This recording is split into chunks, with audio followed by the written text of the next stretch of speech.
श्री शिवाय नमस्तु भयम। हर हर महादेव। दोस्तों, आप सभी लोग जानते हैं कि 1 सितंबर 2024 को पड़ रही है रविवार। दोस्तों, यह जो रविवार है भाद्रपद महीने में पड़ने वाला सबसे बड़ा रविवार है, क्योंकि सावन महीने के बाद भाद्रपद का पहला रविवार पड़ रहा है, जिसका बहुत ही बड़ा और विशेष महत्व होता है। और ऐसा दिन पूरे साल में सिर्फ एक ही बार आता है। और दोस्तों, आप सभी लोग जानते हो कि रविवार का अगर सबसे बड़ा कोई उपाय है तो वह 7 दू दवा वाला उपाय है। तो दोस्तों, इस भाद्रपद के पहले रविवार के दिन आप लोगों को इस 7 दूरवा वाले उपाय को जरूर करना है। बहुत सारे लोग होंगे जिन लोगों ने इस उपाय को ना किया हो, मतलब पूरा साल निकल गया, उन्होंने किसी भी बचा हुआ है, जो कि 1 सितंबर 2024 के दिन है। तो इस दिन आप लोगों को इस वाले उपाय को जरूर कर लेना है। भले ही आपने पूरे साल भर इस उपाय को ना किया हो, पर अगर आपने इस भाद्रपद महीने के सोम के दिन अगर इस वाले उपाय को कर लिया तो आपको इस उपाय को करने का वह फल मिलेगा जिसकी आपने कभी कल्पना भी नहीं करी होगी। इसीलिए आप लोग इस वाले उपाय को एक बार जरूर कर लेना, ताकि आप लोगों के हाथ से यह मौका ना जा सके और आपको इस उपाय को करने का फल मिल सके। दोस्तों, यह उपाय पंडित जी ने अपनी अभी की ही शिव महापुराण की कथा में बताया है, जिस उपाय को आज हम आपको बहुत अच्छे से समझाने वाले हैं। इस वीडियो को देखने के बाद इस उपाय को समझने के लिए आपको कोई और वीडियो को देखने की जरूरत नहीं पड़ेगी। तो चलिए दोस्तों, उपाय को शुरू करते हैं। देखिए, यह इस भाद्रपद महीने के रविवार के दिन यह इतना खास होता है, इतना महत्वपूर्ण होता है।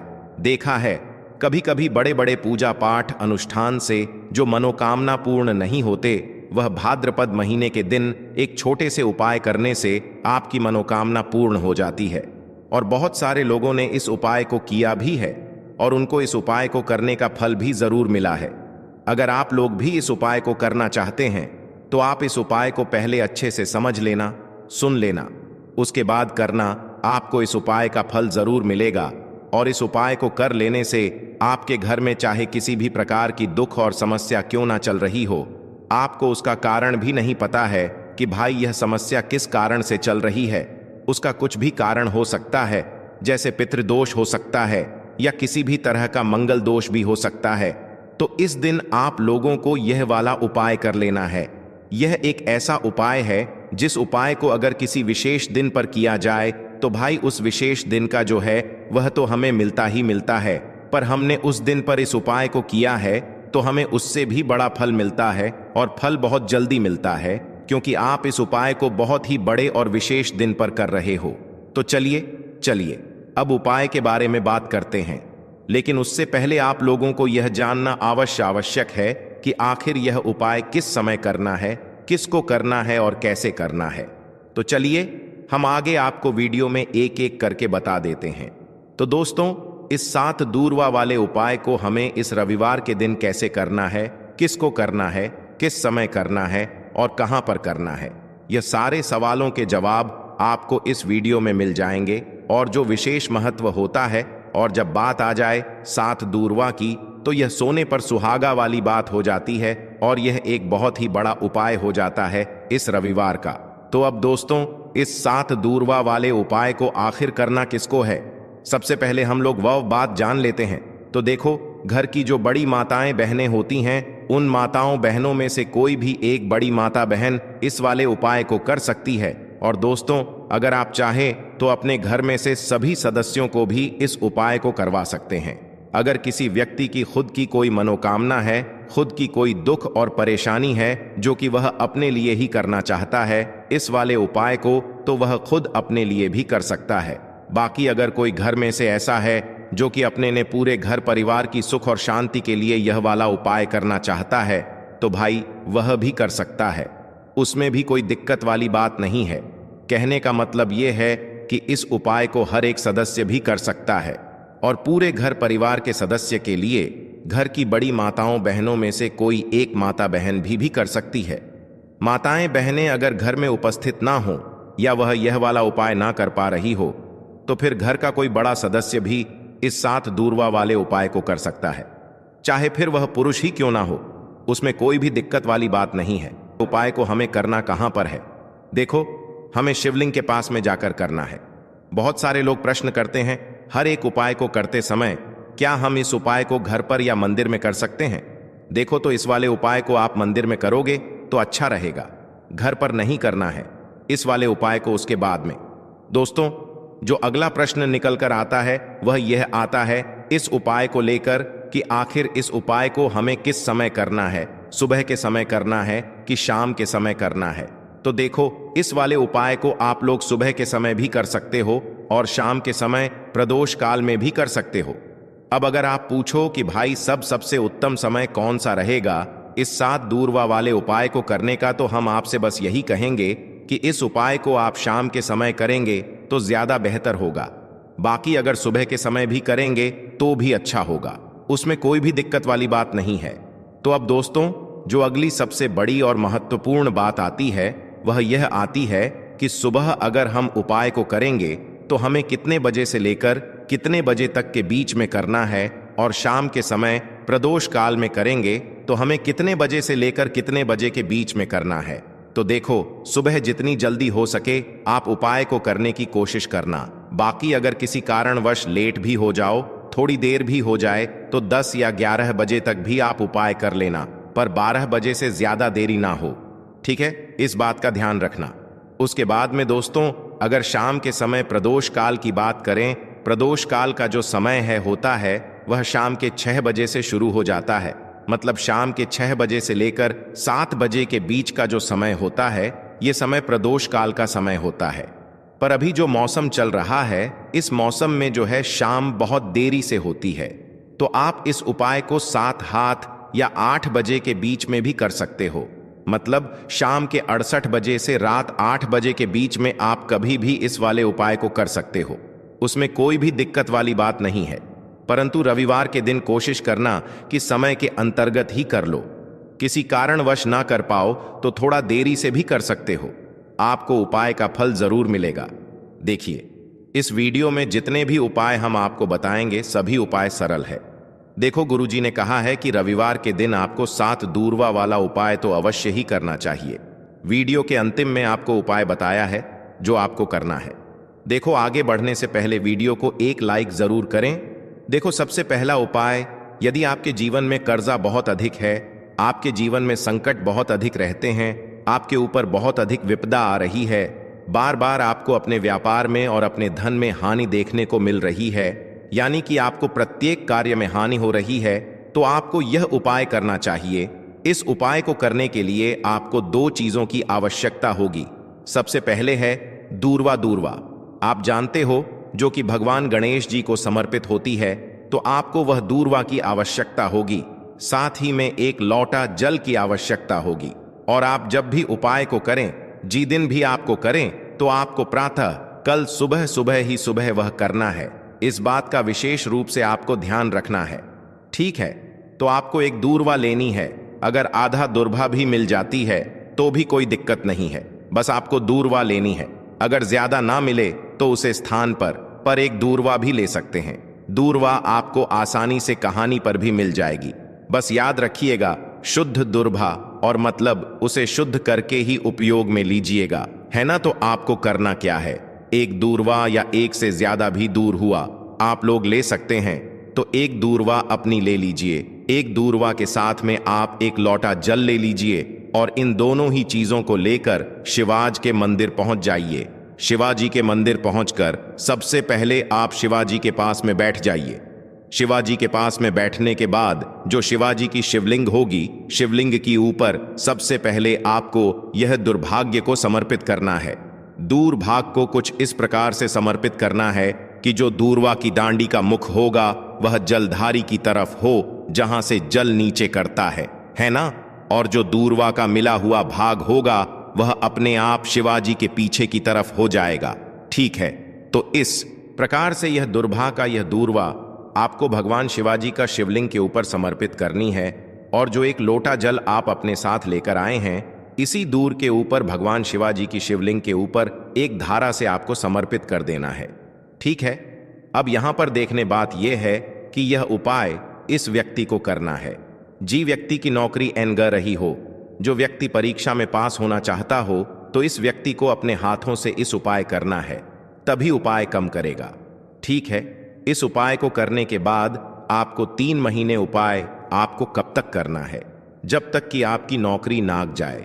जब तक आप इस उपाय को नियम के साथ करो, आपकी नौकरी जरूर लगेगी। अब बात करते हैं दूसरे उपाय के बारे में। तो देखिए, दूसरे उपाय जो है, देखिए, इस उपाय के लिए आपको मात्र 1 लौंग का जोड़ा लेना है, यानी कि 2 फूल वाली लौंग लेनी है। साथ में आपको मात्र थोड़ा सा शहद लेना होगा और इसी के साथ में आपको तांबे के पात्र के अंदर शुद्ध जल लेना होगा। अब देखिए, इन सभी सामग्रियों को लेकर के आपको भगवान शिव के मंदिर में पहुंच जाना है। देखें, यह उपाय आप सुबह से लेकर शाम तक कर सकते हैं। तो वह सबसे पहले तो आपके पास जो 2 फूल वाली लौंग हैं, उन्हें आपको शहद के अंदर अच्छे से डुबो है, यानी कि दोनों लौंग पर आपको अच्छे से शहद का लेपन कर देना है। अब आपको जो आपके पास एक लोटा जल है, सबसे पहले तो उसे शिवलिंग पर धीरे धीरे समर्पित करना है और श्री शिवाय नमस्तुभयम इसका जाप करते हुए समर्पित कर देना है। अब आपके पास जो 2 फूल वाली लौंग है, शहद से उसे आपको शिवलिंग पर अर्पित करना है और आपको प्रार्थना करनी है कि जीवन में जो रोग की स्थिति है वह समाप्त हो, जीवन के जो संकट और समस्याएं हैं वह सभी समाप्त हो, जीवन से जो कर्ज की समस्या है वह समाप्त हो। इस प्रकार से प्रार्थना करते हुए यह जो 2 फूल वाली लौंग ही शहद संयुक्त, इससे आपको शिवलिंग पर अर्पित कर देनी है। आपकी जो भी समस्या होगी इस रविवार के दिन अवश्य ही समाप्त हो जाएगी। तो इस प्रकार से आपको पहला उपाय करना है। अब हम बात कर लेते हैं दूसरे उपाय के बारे में। देखो, यह उपाय आपके लिए सर्वश्रेष्ठ होने वाला है। देखिए, इस उपाय हैं खंडित नहीं होने चाहिए, इस बात का ध्यान रखें। और इसी के साथ मैं आपको एक तांबे के पात्र के अंदर अपने घर से शुद्ध जल ले लेना है। अब दोस्तों, इन सभी सामग्रियों को लेकर के आपको सीधे पहुंच जाना है भगवान शिव के मंदिर में। देखिए, इस उपाय को भी आप सुबह भी कर सकते हैं और शाम के समय में भी कर सकते हैं।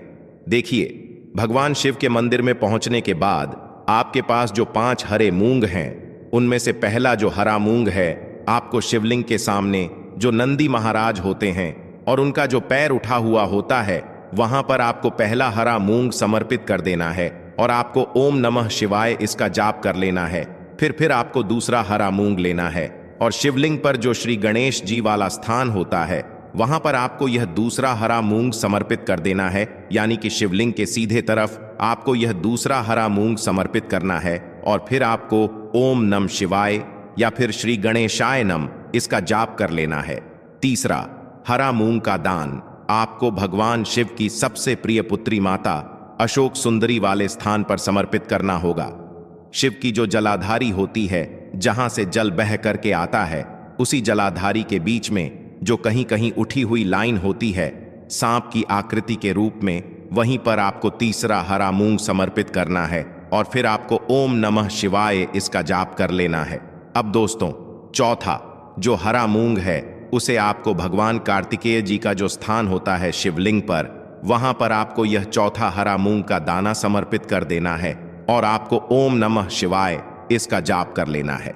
अब दोस्तों, आपके पास जो 5वां और अंतिम हरा मूंग बचा हुआ है, उससे जल के पात्र के अंदर डाल देना है और इस हरे मूंग से युक्त जल से आपको भगवान शिव के शिवलिंग का अभिषेक कर देना है। जल आपको बिल्कुल धीरे धीरे समर्पित करते जाना है और लगातार आपको शिव महापुराण के मूल श्री शिवाय नमस्तुभयम इसका जाप करते रहना है।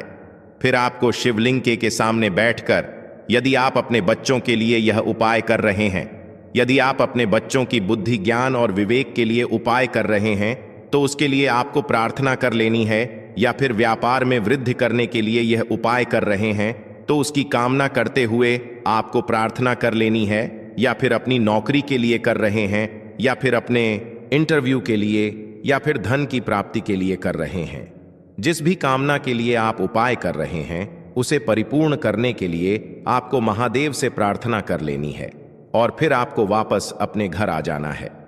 पूज्य गुरु जी ने कहा है कि जो भी व्यक्ति इस उपाय को कर लेता है, तो यकीन मानिए आपके जीवन की जो सारे संकट, कष्ट और बाधाएं ही, वह सभी समाप्त होंगे। अब हम बात करते हैं अगले उपाय की। इस उपाय के लिए आपको एक दीपक लेना है। दीपक आप मिट्टी का भी ले सकते हैं और शुद्ध आटा मढ़कर उसका दीपक भी आप तैयार कर सकते हैं। दीपक के अंदर गोल बाती का प्रयोग करना है और दीपक के अंदर आपको शुद्ध घी का प्रयोग करना है। इसी के साथ में आपको मात्र एक फूल वाली लौंग लेनी होगी। अब यह एक दीपक और एक फूल वाली लौंग लेकर के सीधा आपको पहुंचना होगा बरगद के वृक्ष के वहां पर। देखिए, सबसे पहले तो आपके पास जो एक फूल वाली लौंग है उससे आपको बरगद के वृक्ष की जड़ में समर्पित करना है। देखिए, अगर आपके जीवन में कोई भी बड़ा संकट आने वाला है, कोई भी बड़ा कष्ट आने वाला है, तो वह इस उपाय के माध्यम से दूर होने वाला है। महादेव की विशेष कृपा रहेगी कि जो भी संकट आपके जीवन में आने वाला होगा वह भी दूर हो जाएगा। तो आपको एक लौंग समर्पित करनी है बरगद के वृक्ष की जड़ में, और वहीं पर आपको जो है गोल बाती वाला दीपक जो आप लेकर के गए हैं उससे भी वहां पर प्रज्वलित कर देना है वट केयर करते हुए।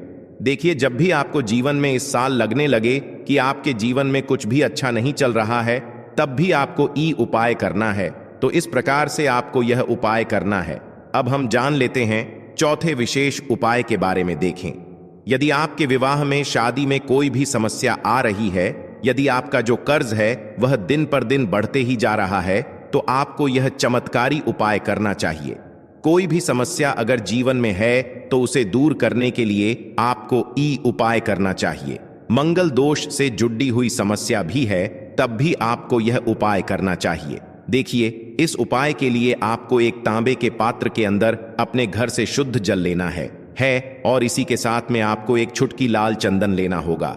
अब आपको क्या करना है कि जो लाल चंदन आपने लिया है उसे आपको उससे जल के पात्र के अंदर डाल देना है, और यह जल्द जो है आपको लाल चंदन से युक्त तैयार कर लेना है, और यह लाल चंदन से युक्त जल आपको भगवान शिव के मंदिर में लेकर के पहुंचना है। लेकिन यह उपाय भी आप सुबह से लेकर के शाम तक कर सकते हैं। अब दोस्तों, यह जो लाल चंदन से युक्त जल है, इससे आपको भगवान शिव के शिवलिंग पर धीरे धीरे अर्पित कर देना है, और आपको लगातार श्री शिवाय नमस्तुभ्यम इसका जाप करते रहना है। देखिए, यदि आपके जीवन में विवाह से युद्ध समस्या चल रही है तो आपको मंगलेश्वर महादेव का स्मरण करना है, और जीवन में अधिक कर्ज की समस्या है तो आपको आरण मुक्तेश्वर महादेव का स्मरण करना है। देखना, एक दिन आपकी सब तरह की समस्या जल्दी ही समाप्त हो जाएगी। तो इस प्रकार से आपको यह चौथा उपाय करना है। अब हम जान लेते हैं अंतिम और पांचवें उपाय के बारे में।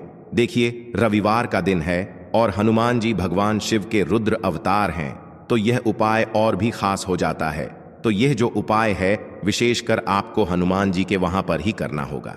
देखिए, जब भी आपको ऐसा लगने लगे कि आपके जीवन में जो कर्ज है वह समाप्त ही नहीं हो पा रहा है, दिन प्रतिदिन बढ़ते ही जा रहा है, कष्ट जो है वह दिन प्रतिदिन बढ़ाते ही जा रहे हैं, कष्ट जो है वह समाप्त ही नहीं हो पा रही है, यानी कि जीवन में जब भी कोई विपदा आती है, संकट आता है, तो हमें संकट मोचन हनुमान जी के मंदिर में जाना चाहिए। लेकिन यह उपाय बहुत ही खास है। इस उपाय के लिए आपको एक चौमुख दीपक तैयार करना होगा। आपको एक दीपक लेना है। दीपक के अंदर 4 बात आई। बाती के लिए आपको मोली वाला धागा आता है, कलावा का उसकी भी बना सकते हैं, या फिर आप सफेद रुई की जो बत्तियां हैं उन्हें भी बना सकते हैं। अब आपको लेना है एक कटोरी सरसों का तेल, और अब इस दीपक के अंदर या तो आपको चमेली का तेल डालना है, या फिर जो आपने एक कटोरी सरसों का तेल लिया है उसमें आपको सरसों का तेल डालना है, और इसी के साथ में आपको मात्र एक फूल वाली लौंग भी लेनी है। देखिए, अब जो यह दीपक है और लौंग है, इन दोनों का आपको हनुमान जी के मंदिर में लेकर के पहुंचना है। अब सबसे पहले तो यह जो चौमुखी दीपक है इसे आपको हनुमान जी के सामने प्रज्वलित करना है। दीपक को प्रज्वलित करने के बाद आपको वहीं पर एक बार हनुमान चालीसा का पाठ करना है, या फिर आप आरण मोचक मंगल स्तोत्र का पाठ भी कर सकते हैं। अब आपके पास जो एक फूल वाली लौंग है उनसे आपको अपने सीधे हाथ में रखना है। आपको प्रार्थना करनी है हनुमान जी से कि जीवन की भी संकट है, विपदा है, वह सभी आपकी कृपा से दूर हो, और यह जो एक लंग है इससे भी आपको उससे चौमुखी दीपक के अंदर डाल देनी है और अपनी मनोकामना बोल देना है। गुरुजी कहते हैं कि कुछ दिनों में ही आपकी सब मनोकामना पूरी हो जाएगी। तो इस प्रकार से यह सुंदर सा और सरल सा उपाय करना है। देखो, आज की वीडियो में हमने आपको जितने भी उपाय बताए हैं सभी उपाय बहुत ही सरल है जो आपको करने हैं। देखना, आपके जीवन के सारे संकट और कष्ट दूर होंगे। और गुरुजी ने कहा है कि रविवार के दिन आपको चौमुख दीपक वाले उपाय को आपको अवश्य ही करना चाहिए। इससे आपके जीवन से चारों तरफ से आने वाले संकट दूर हो जाएंगे। तो दोस्तों, आज के इस वीडियो में हमने आपको 5 महा उपाय बताए हैं, जो भी आपको